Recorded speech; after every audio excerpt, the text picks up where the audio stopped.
I look at my watch, it's 10 a.m. in the morning. I just finished a call with a coworker who told me that his mom is in hospital with COVID. I felt so sorry about him. I wish I could have just given him a hug.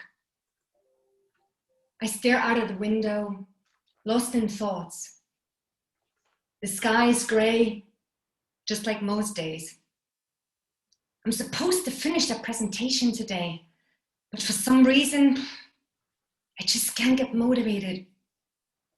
Maybe a cup of coffee will help. So as I walk over to the kitchen, I suddenly hear this voice, my inner voice. And she is staring at me. Daniela, you have been in the kitchen already 3 times this morning. Why are you so distracted? Get back to your desk and get your work done. Now I'm looking at her a little bit aggravated. I know, Maggie, I'm actually feeling fine physically, but mentally and emotionally, I just feel drained. Dear Toastmasters, dear guests, you'd be surprised how many people go through this these days. Who of you has actually had a situation like this? Raise your hand. It's been about 10 months we've been in home office. And it's an expectation by our employers by now that we know how this works, because after all, what you need is a laptop and a stable internet connection, right? That's simple. And home office is supposed to have a lot of benefits. All the additional time you get to spend with your family. Additional time for hobbies. Additional time for exercising. Whereas the truth is, yes, we have a lot of time, extra time, that we used to get work done. You can feel it too, right? You can sit at your desk at 6 p.m. still in the evening because it gets dark at 5 anyways, doesn't it? A lot of us struggle to find that balance between work and life. We wish we had a door we could just close and say, goodbye, office. I'll see you in the morning. We're all suffering from the consequences. Missing human connection, just to hug somebody. Or to sit in a coffee shop and just have a coffee and a conversation with a friend.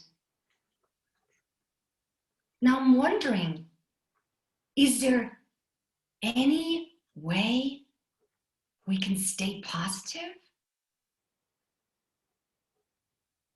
Yes, there is. There is. And it's called mental fitness.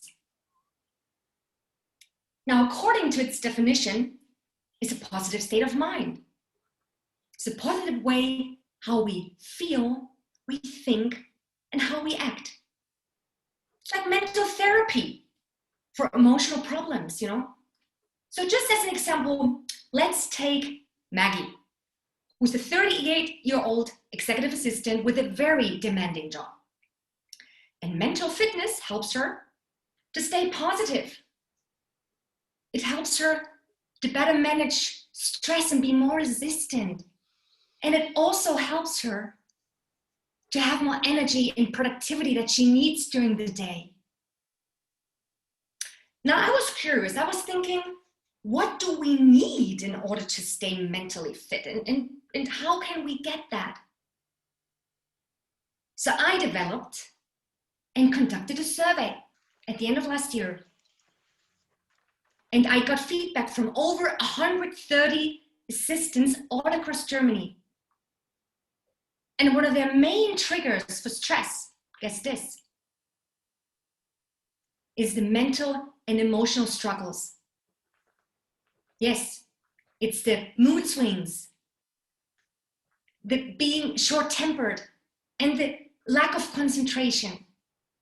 Over 67% are affected by that. And one of the main causes for stress, let's hear this, is the constant availability on all digital channels, WhatsApp, YouTube, LinkedIn, email, and so on. But anyhow, if I had known that before, I would have probably managed that situation in my office a little bit better. Now, I want to tell you 3 simple acts of staying positive. 3 simple steps. So take note. Number 1, distance yourself from negativity. Don't watch the news.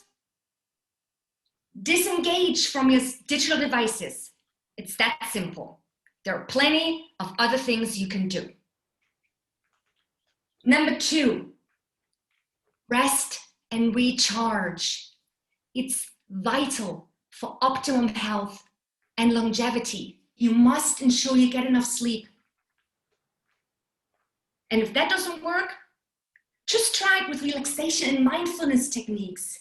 Try a little bit of yoga, meditation, breathing exercises, and so on. There are plenty. And number 3, engage your mind in things that stimulate a positive feeling. Be grateful. Find things to be grateful for every single day of your life. Remember the people who don't have anything. Just look at the homeless on the street. I'll see them every day. Engage in a creative hobby. How about a cooking class? Maybe playing some instrument? Or just painting instead of watching a lot of Netflix series. And now let me tell you a secret. If none of that works for you, help someone else. There are plenty of people in this world, even in your circle of friends, that would need help. If not, engage and volunteer at a nonprofit. Now, next time you're in this roller coaster of negative emotions, just pause and pick one of those ideas that I've just given to you. Ladies and gentlemen,